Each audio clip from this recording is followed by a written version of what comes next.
Hey guys, Zach here, and today we're talking about Ajax again. We've gotten some comments about trying out Shield Ajax and how stacking him with Shot Focus and Passionate Sponsor allows him to be extremely tanky while also putting out great gun damage. And while this is absolutely possible, I want to go over why I don't love this build and why I think consistent defense is still the better choice for Ajax. And for my first example, these clips.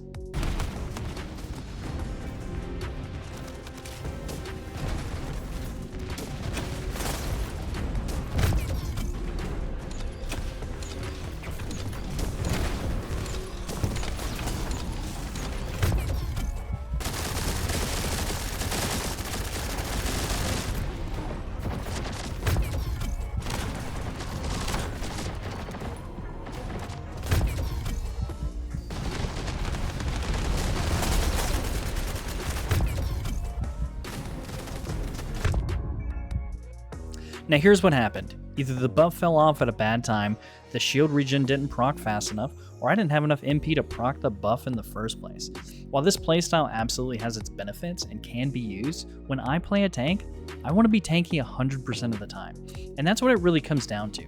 Keeping up with the buff while also trying to squeeze out every bit of damage I can, chasing down teammates so I can also buff them to proc Passionate Sponsor, making sure I have the charge for the bubbles so that I can buff my teammates when the boss goes down, worrying about if I have enough MP to even go for a revive.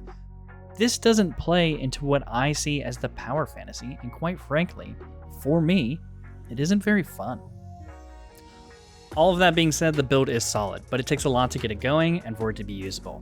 This is what I've come up with. Let me know in the comments if there's something I can change, but here we go. You have to go with Matrix Recombination. That's going to change your 3. It's going to give you that shield that regens and also buffs your teammates. You can also use your Enhanced 2 to give you a really big boost to your shield, but you're using a lot of abilities to get those big charges each time. So mana is a concern if you're trying to keep both of those up. We invested into a lot of duration to get the buff charger or the buff charge time to last 32 seconds for your 2 and only 20 seconds for your 3. So it is very ability casting intensive. You're not going to be using your guns as much because you have to keep these things charged and you have to keep the durations up. That being said, we invested into shield as much as we could using amplification control, increased shield, and HP conversion. Amplification control not only gives you the max shield, but it makes the range a little bit longer, making it easier to chase down your teammates so that you can buff them. And then Passionate Sponsor and Shot Focus to increase the damage. I never found in any of my runs that I was able to get max stacks with this. Once again, I LFG all of my groups, so it's really hard to coordinate. If you play with a bunch of people, this build is probably a little bit better because you'll be able to keep that up a bit more. We went with MP conversion and maximize conservation to lower our cooldowns and also lower the skill cost so that we can cast them more. And then Battle of Stamina just for a little bit of HP, but it's mostly for the skill duration to keep the timers up so we didn't have to cast as many abilities for the buffs. For our set bonus, we went with the Annihilation set because I still think it's the best tanking set in the game because it has a lot of natural defense and max HP involved, and we put as much MP recovery and shield recovery as we could fit in it.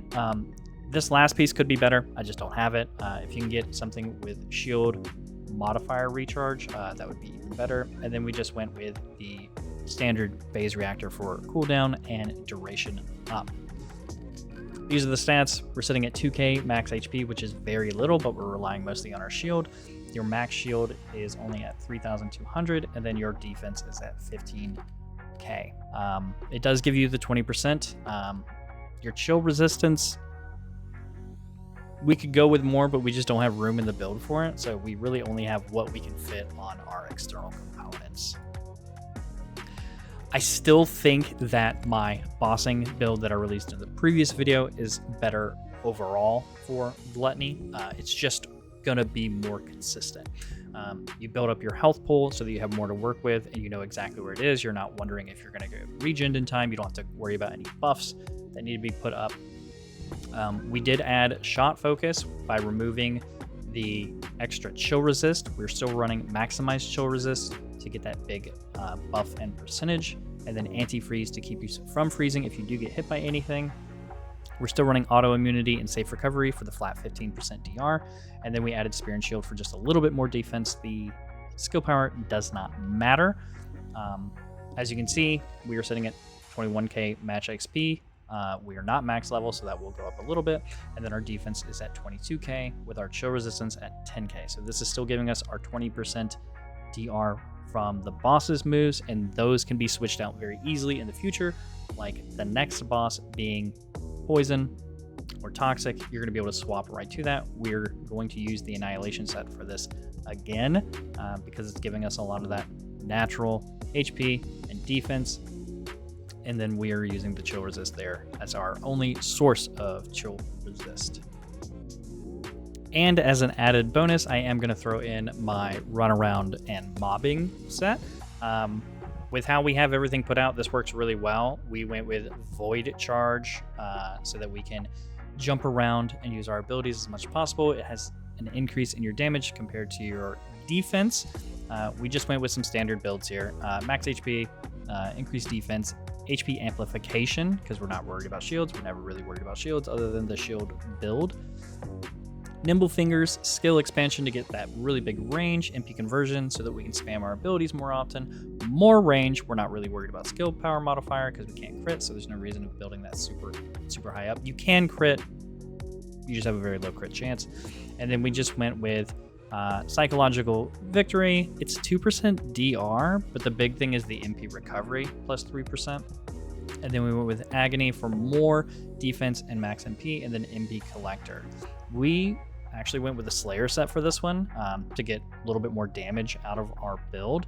And then, of course, we build as much MP recovery as we can, as always, because we do want to spam this. And we keep on the Materialized Phase Reactor for the dimension damage and the skill cooldown.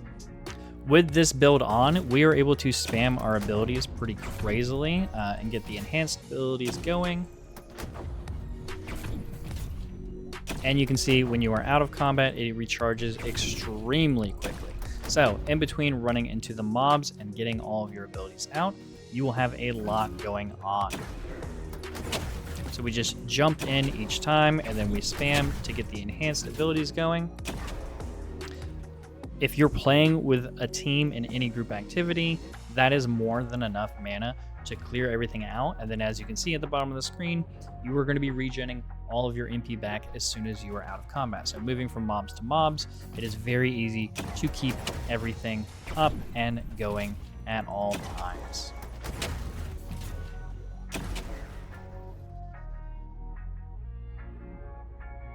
Quick side note about the mobbing build. If you drop Psychological Victory and Agony, you can actually put in Multi-Talented instead, and as long as you use one of your 3 dimension abilities first, it'll give you that increased cooldown even more, allowing you to spam your abilities pretty non-stop.